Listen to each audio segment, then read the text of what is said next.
So it's clearly after midnight. It's like 12:19 a.m.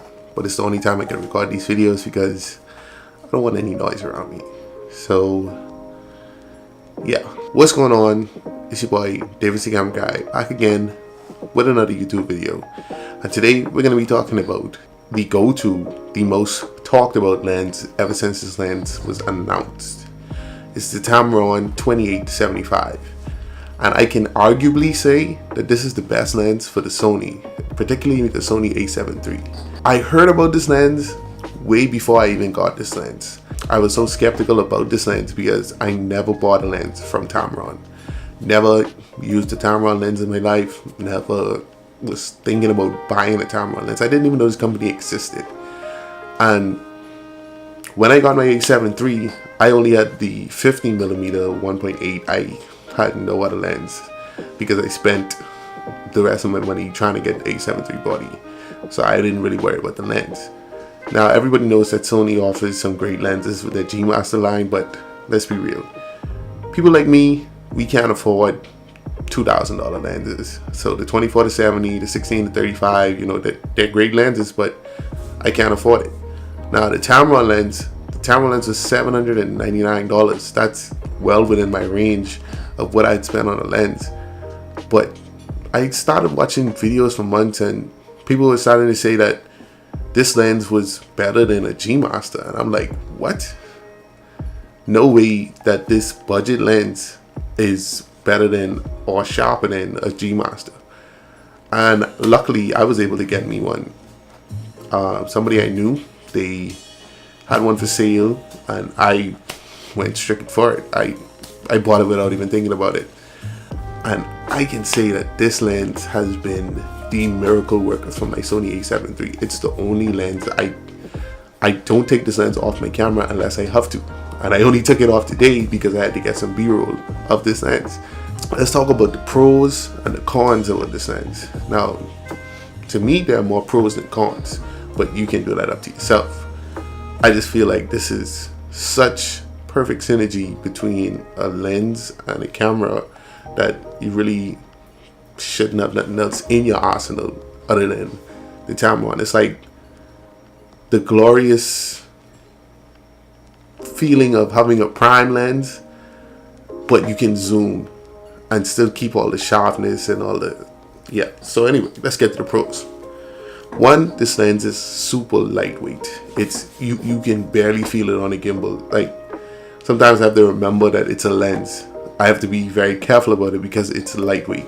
Not saying that it's not durable, it's just lightweight. It's made out of hard plastic, not really metal, which makes it a lot easier to carry on gimbals, and you can easily zoom in from 28mm to get a super wide shot to 75mm to get a good telephoto shot on a gimbal, and you don't even have to readjust.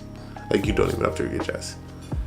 Another con is it's $799. I mean, well, they technically raised the price of about $80, I think, now on B&H, but this lens was $800. Like, that's nothing compared to what you would have to pay for a G Master lens or what you would have to pay for another high-end lens. That's a steal. That's the best deal you could get for a lens. The third pro reason about getting this lens is autofocus is crazy. Since they had that update 2.0, when this lens first dropped, it had some autofocus issues.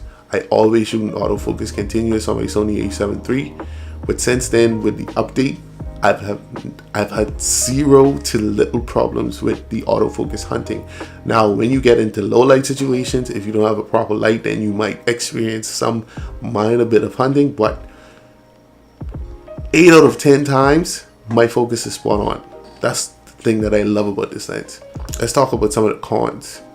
The cons about it is that you can't switch from autofocus to manual focus on the fly. It doesn't have any of that on the side of the lens. It doesn't have any switch. You're gonna have to do it manually all inside of your camera body.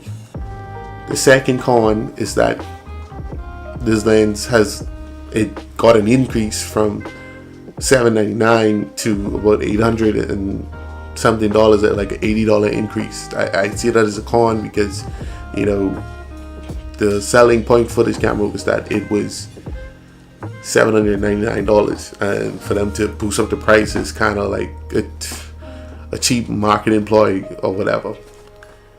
The third con I can say is that the autofocus can be inconsistent sometimes, but it's still not really a con for me. It's really still a pro tip. This lens is super sharp. I've taken multiple photos on this lens. I've done multiple videos on this lens. This lens is amazing. And if you want to pick up or have the budget for one particular lens inside your Sony setup, I would highly recommend that you get the Tamron 28-75. Tamron is actually, they've announced a new lens coming. It's the 17-28. I can't wait to get my hands on that, because just with the hype of the 28-75, the 17-28 is actually gonna, I think personally, boost that further, and we're gonna be having two dope camera lenses for my Sony a7 III. I cannot wait. If this is your first time here, my name is Davis, the camera guy of JMaz Inc. On this channel, I do music videos, tutorials, reviews, vlogs. Anything that you guys need to know is what I bring forward to you, and I thank you for coming and checking out this video. And if you like this video, consider giving me a thumbs up, because it really helps me out. And make sure you hit the subscribe button along with the bell notification so you can always be notified of when I drop a video. I always drop videos at least once per week. If I have more time through the week, I'm going to drop 2 videos. But like I said, guys, the Tamron 28-75 is arguably the best lens for the Sony a7 III right now. I would highly recommend that you go and pick this up before they sold out. This lens was sold out on B&H for months. It's back in rotation now, and I think that everybody that owns a Sony a7 III or any other Sony camera full frame should pick this lens up. Until then, I'm Davis, the camera guy. I'll see you guys in the next one.